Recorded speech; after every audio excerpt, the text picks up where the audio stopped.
You have been lied to your whole life.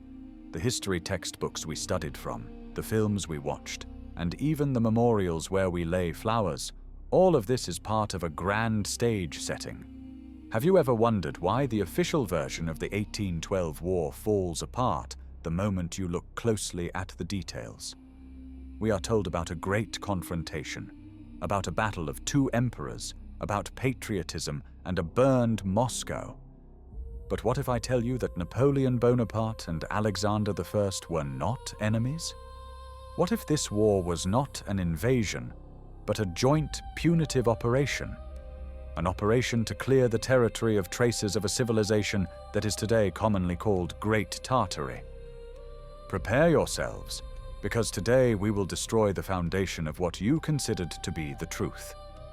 Let's start with a simple fact that historians diligently ignore or attribute to a strange fashion of that time. Look at the uniforms. If you take portraits of officers of the French and Russian armies of that period, remove the captions and mix them up, even a professional historian would struggle to tell who is who. The same epaulets, the same shakos, the same cut, the same colors. We are told that this is simply a borrowing of fashion. Seriously, during a total war of annihilation, do armies dress practically identically? Imagine if during the Second World War, Soviet soldiers and Wehrmacht soldiers wore identical uniforms, differing only in minor details. That's absurd. But in 1812, this is somehow considered the norm. And what about the language? The Russian nobility spoke French better than their native Russian. They thought in French, wrote love letters in French, gave orders in French. They try to explain this to us as cultural influence. But think logically. You are fighting an enemy, but you speak his language, dress like him, and live by his cultural codes. Doesn't it seem to you that this is more like a civil war within one global system, or even more frightening, the actions of a unified coalition army against someone else? Recall the Peace of Tilsit of 1807. Official history tells us about a forced alliance. But look at the medals issued in honor of this event. On them, the profiles of Napoleon and Alexander are placed side by side, like the profiles of two co-rulers, two brothers in arms. On some medallions, they are literally looking in the same direction. Symbolism at that time held colossal significance. No one would mint the profile of an enemy next to their own if there wasn't a real, deep alliance. There is a theory, and it is finding more and more confirmation, that by the beginning of the 19th century, Europe had already been seized by new elites, representatives of that very parasitic system that still rules the world. Alexander and Napoleon were the managers of this redistribution. Their task was not to destroy each other, but to pass with fire and sword through lands that still maintained loyalty to the old empire. That very empire, which on maps was designated as Grand Tartary or Great Tartary, and whose cities stood on the site of current ruins and wastelands. Let's turn to logistics. This is the area where official history suffers a complete collapse. We are told that Napoleon's Grand Army numbered around 600,000 men. 600,000! Can you imagine this figure in the realities of the early 19th century, without railways, without motor transport, without canned goods and modern food preservation technologies? What did they eat? Historians tell us about foragers and supply trains. But let's calculate. A horse eats a certain amount of oats and hay per day.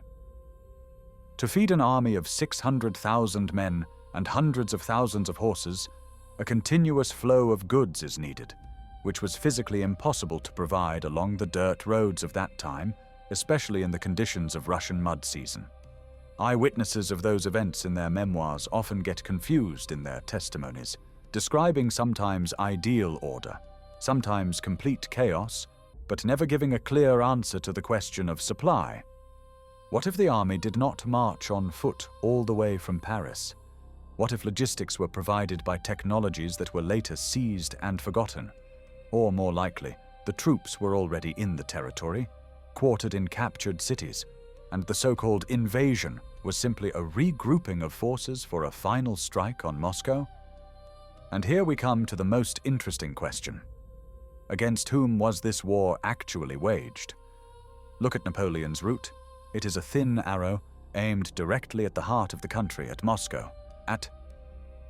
He did not try to occupy the south, did not go to Petersburg, where Alexander resided. Why Moscow for him? We are told, to impose peace. But Petersburg was the capital. The capture of the old capital did not have the strategic significance attributed to it, unless the goal was the destruction of something or someone who was located precisely there. In Moscow sat not just merchants and boyars. Moscow was the last stronghold of a power that obeyed neither Petersburg nor Paris. It was the center of the old world, and that is why two formerly warring armies actually herded the population and defenders of Tartary into this cauldron. Have you noticed how strangely Kutuzov behaved? He constantly retreated, surrendered positions, avoided pitched battles, as if letting Napoleon pass. The official version calls this a brilliant tactical maneuver, but an alternative view suggests something else. Kutuzov and his generals provided a corridor. They did not defend Moscow. They escorted the French army to its goal, so that by the hands of the French, or more precisely, by the hands of a united European coalition, they could accomplish what the Russian army could not do itself, for ideological reasons: destroy the ancient capital along with its inhabitants and history. Look at the maps of that time. As late as the end of the 18th century, the Britannica Encyclopedia explicitly writes about Great Tartary as a gigantic state bordering Muscovy. And then, suddenly, at the beginning of the 19th century, this country disappears from political maps, remaining only as a geographical term. Where did millions of people go? Where did the cities marked on old globes go? They could not simply vanish. They had to be physically destroyed. The 1812 war fits perfectly into this puzzle as the final phase of the cleanup. This was genocide, disguised as an invasion. We were made to be proud of this war, called it the Patriotic War, so that we would never guess that our ancestors might have been not victors, but victims of this global conspiracy. And this is just the beginning. Next, we will talk about what actually happened in Moscow, and why the fire that is described to us looks more like the use of weapons of mass destruction than a simple burning of wooden houses. Technologies that, as we are assured, only appeared in the 20th century, left their radioactive traces on the stones of the 19th. Let's focus on an event that became the culmination of this strange war, the fire of Moscow. Official history feeds us a primitive fable that the city was set on fire by its own inhabitants or saboteurs on the orders of Count Rostopchin. We are told that Moscow was wooden and therefore burned like a match. But this is a brazen lie, designed for those who have never been interested in the architecture of the early 19th century. By that time, Moscow was a city of stone palaces, brick manufactories, and magnificent cathedrals. Yes, there were wooden buildings, but they were located on the outskirts. The city center, the Kremlin, noble estates, these were stone. Brick does not burn. Stone does not burn. To make a stone city blaze so fiercely that bells in bell towers melted, a temperature unattainable with ordinary wood burning is needed. The melting point of bronze is about 1,000 degrees Celsius.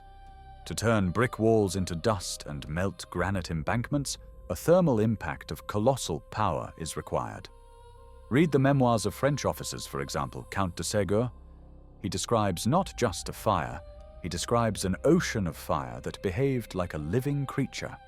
Eyewitnesses speak of flashes of light that illuminated the sky brighter than the sun in the middle of the night. What sun could be referred to when barns are burning? This description is characteristic of light radiation from a nuclear or other high-tech explosion. Moreover, the fire spread against the wind. This is a physical anomaly if we are talking about an ordinary fire, but a perfectly explainable phenomenon if it involves plasma weapons or aerial carpet bombing. Yes, you heard correctly. Who could have delivered such a strike? A third force, those who controlled both Napoleon and Alexander. The task was to erase the material culture of Tartary, to destroy archives, libraries, technologies stored in Moscow's underground. And now let's look at the consequences of this so-called fire. What happened to Napoleon's Grand Army? We are told General Winter. Allegedly, the French, who had conquered all of Europe, forgot to bring warm clothes and froze. This is ridiculous. Climatic reports from those years show that the winter of 1812 arrived later than usual, and the frosts struck only after the army had turned into a crowd of fugitives. What then were they dying from? The symptoms described by regimental doctors are shocking. Hair loss, skin ulcers, vomiting, diarrhea, disorientation. Soldiers went mad. Their teeth fell out.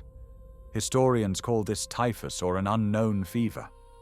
But any modern radiologist would tell you that this is a classic picture of acute radiation sickness. Napoleon's army entered the affected zone. They were in the radioactive ashes of Moscow for over a month. They drank contaminated water, breathed radioactive dust. That is why the Grand Army simply dissolved. They did not freeze. They disintegrated at a cellular level. Look at Russia's demographic data after the war. Official statistics record a strange dip. In some provinces, through which troops did not even pass, the population decreased by tens of %. Why? Because a radioactive cloud knows no boundaries. Fallout after the strike on Moscow covered vast territories. In villages and settlements, people died in entire families from plague ulcers, as it was then called. But it was not an infection. It was a radiation catastrophe, and the authorities knew this perfectly well.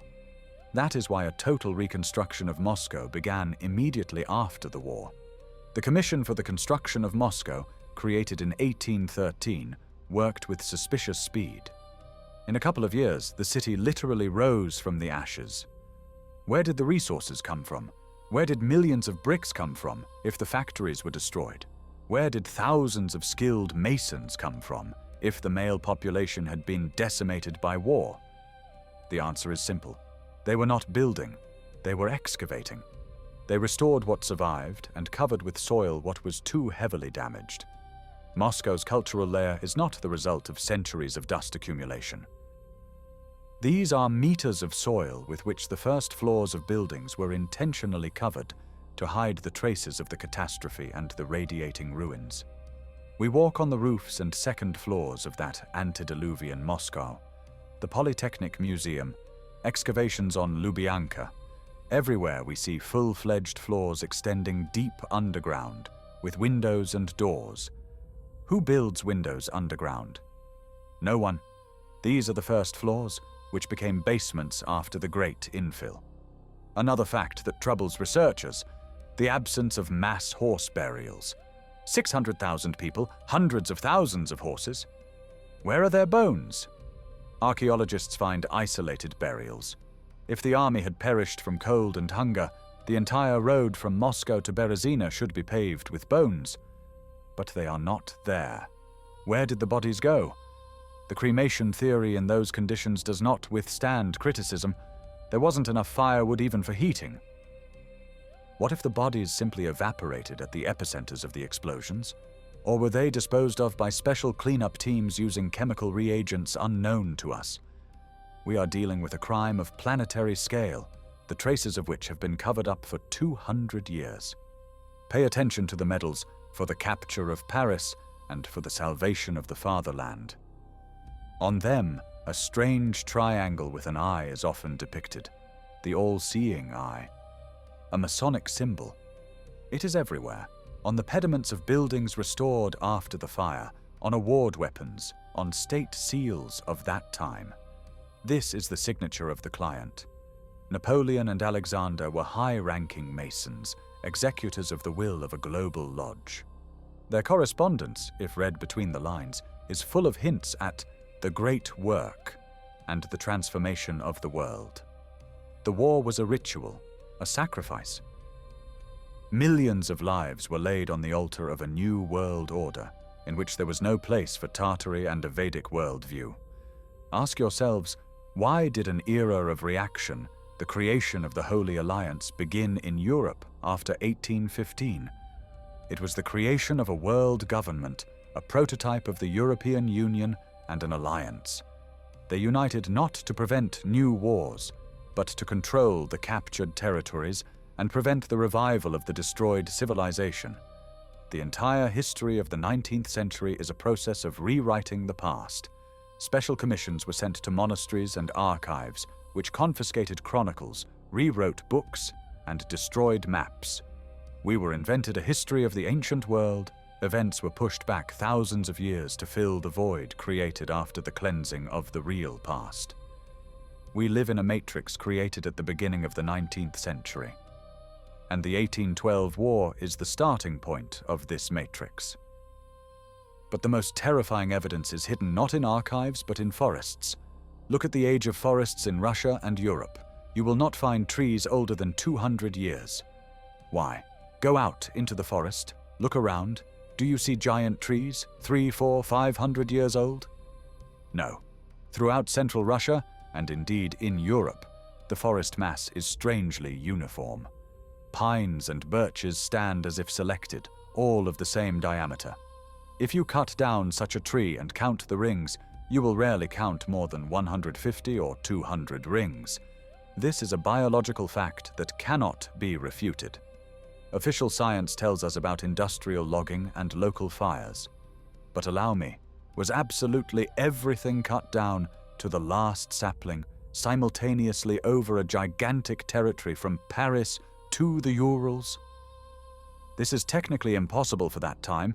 They did not have chainsaws and logging harvesters. The only logical explanation is the total destruction of the biosphere. A planetary fire or a shockwave that swept away ancient forests, leaving a scorched desert on which new growth began to sprout only in the mid-19th century. We live in a young forest, grown on the bones of a previous world. Old photographs from the late 19th century confirm this. In them, we see bare landscapes without a single tree, where today the taiga rustles. Now open satellite maps. Look at the strange circular lakes scattered across the Tver and Ryazan regions, across the territory of Belarus and Ukraine. There are thousands of them, perfectly symmetrical craters filled with water. Geologists babble something about karst sinkholes or meteor showers, but meteorites do not fall in clusters, creating tactical defense lines, and karst sinkholes do not form perfect circles with earthen embankments around the edges. These are craters from explosions. If you overlay a map of these lakes onto the route of Napoleon's army and the locations of Russian troops, you will see a frightening coincidence. Military operations were conducted with weapons of such destructive power that the earth was turned into a sieve.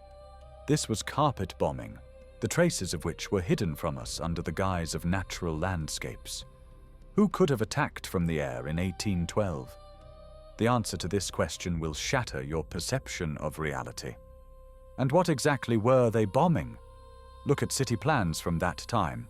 Almost all major cities in Europe and Russia were surrounded by or built within so-called star fortresses, star bastions. Historians assure us that these were fortifications for defense against cannons and infantry. But this is a lie that crumbles with the first engineering analysis. The complex geometry of stars offers no advantages during shelling. On the contrary, it creates dead zones and complicates defense. However, this shape is ideal from the perspective of wave physics. These were gas distribution stations, power stations, space harmonizers of Great Tartary. Napoleon and Alexander were not going to capture cities.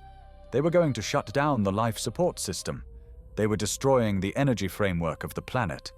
That is why many star fortresses after the 1812 war were razed to the ground, and parks were laid out, or prisons built in their place. The authorities were cleaning up free energy technologies to addict humanity to hydrocarbons and primitive manual labor. Now connect the facts: the destruction of forests, gigantic city fires, carpet bombing of the terrain. What happens when millions of tons of dust, ash, and soil are released into the atmosphere? mud rains begin. And so we come to the unraveling of the so-called clay flood. This was not a worldwide flood in the biblical sense. It was a direct consequence of the war. Soil, lifted into the air by explosions, settled for years. It buried the first floors of surviving buildings, changed riverbeds, buried roads and bridges. The 3 or 4 meter layer of clay that we see in excavations around the world is sedimentary rock from that very catastrophe. People who survived the carnage were forced to dig out their homes, make doors from second-story windows, and start life anew in a world that had become grey, dirty, and cold. Official history calls this a cultural layer, but any builder will tell you, a cultural layer does not grow at a rate of 1 meter per century uniformly across an entire city, covering windows and doors. And here the most tragic page of this cleanup opens. Where did the children go? In the mid-19th century, the world was engulfed by an unprecedented wave of orphanhood. Mysterious orphan trains appeared in the United States of America, and huge orphanages opened in Russia and Europe. Where did hundreds of thousands of homeless children come from simultaneously in all countries? Where were their parents? Why is the theme of orphanhood one of the most popular in the literature of that time? Recall Dickens or Dostoevsky. The answer is terrifying. The adult population, the bearers of memory and skills, was annihilated during the war catastrophe. Children were taken away, their memories of the past erased, given new, simple surnames, Ivanov, Petrov, Smith, Jones, and taught new, primitive programs. They were prepared to be ideal slaves for the new industrial revolution. They were given a truncated history, an invented chronology, and led to believe that their ancestors were savages who lived in dugouts by the light of a splinter. We are the descendants of these orphans who grew up on the ruins of a great civilization that we were forbidden to remember. Consider why there was a sharp technological decline at the beginning of the 19th century. Unique stone artifacts, the Hermitage vases, the Alexander column, St. Isaac's Cathedral, all of this was supposedly created in the era of the chisel and hammer, but we cannot replicate this with modern CNC machines. The masters of the past possessed technologies for casting stone, processing granite like plasticine, creating geopolymer concrete. And suddenly, a sharp break. We move to crooked bricks and primitive steam engines, which are inferior in efficiency even to ancient mechanisms. This was technological degradation. We were thrown back hundreds of years in development. The 1812 war became the turning point, after which humanity forgot how to fly on vimanas and how to get electricity from the atmosphere using temple domes. Napoleon did not take gold and furs from Moscow. He took away and destroyed blueprints, instruments, and manuscripts. Supply convoys with looted goods, which allegedly disappeared en route, actually reached their destination, but their contents settled in closed special storage facilities in the Vatican and London, far from the eyes of ordinary mortals. Look at the paintings of ruin artists of that time. Hubert Robert, Giovanni Piranesi, hundreds of lesser-known authors. Official science tells us that these were their fantasies, a strange romantic fascination with ancient ruins, capriccio. But look closely. They painted from life. They were war correspondents and documentarians of that catastrophe. In their canvases, we see not invented worlds, but reality immediately after the war. We see cyclopean ruined arches, mud-filled colonnades with trees growing directly on their roofs. And below, among these majestic ruins, tiny people scurry about. Ragged people cooking food over bonfires right in the middle of palace halls, grazing goats on fragments of ancient statues. These people did not build these structures. They technically could not have done so. They simply settled in them, like ants inhabiting an abandoned elephant's house. This is you and me. We are a civilization of squatters, occupiers, who took over someone else's palaces after the great cleanup. Walk through the historic center of St. Petersburg. Approach the doors of St. Isaac's Cathedral or the Winter Palace. Look at the doorknobs. They are at your head level or even higher. Look at the steps of the stairs. They are too high and uncomfortable for a normal stride. The ceiling height in old buildings is 4-5 meters. Windows are so large that one person cannot open them. Why? We are told, for grandeur, for the pomp of the empire. This is nonsense. Architecture is always utilitarian and functional. These buildings were not built for us. They were designed for people 2.5 or 3 meters tall. These were the homes of Atlanteans, inhabitants of that very Tartary whose physical parameters differed from ours. The 1812 war was not just a redrawing of borders. It was a war of biological species. A war of short but numerous invaders against a small but highly developed race of giants. And the giants lost not in fair combat, but as a result of a treacherous strike with weapons of mass destruction that wiped their cities off the face of the earth.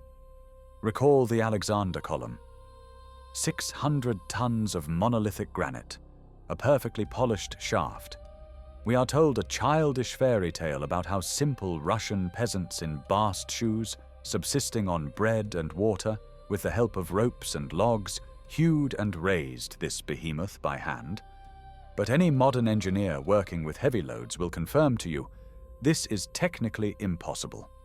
Without powerful hydraulics, without cranes of appropriate lifting capacity, such a monolith cannot be installed vertically. And the processing.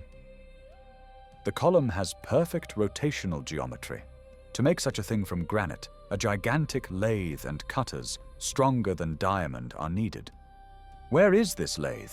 Where are the tools? They are gone, because they were confiscated.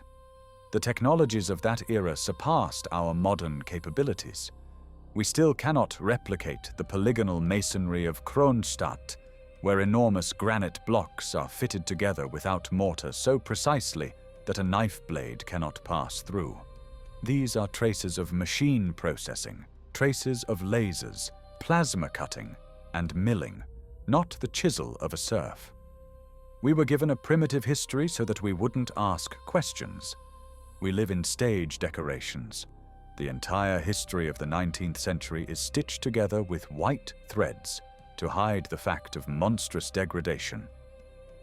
We were given a smoking steam locomotive with an efficiency of 5%, and told that it was the pinnacle of progress, even though just yesterday our ancestors might have used atmospheric electricity and moved through portals. We walk on streets whose names have been changed, and live in cities whose foundations remember completely different masters.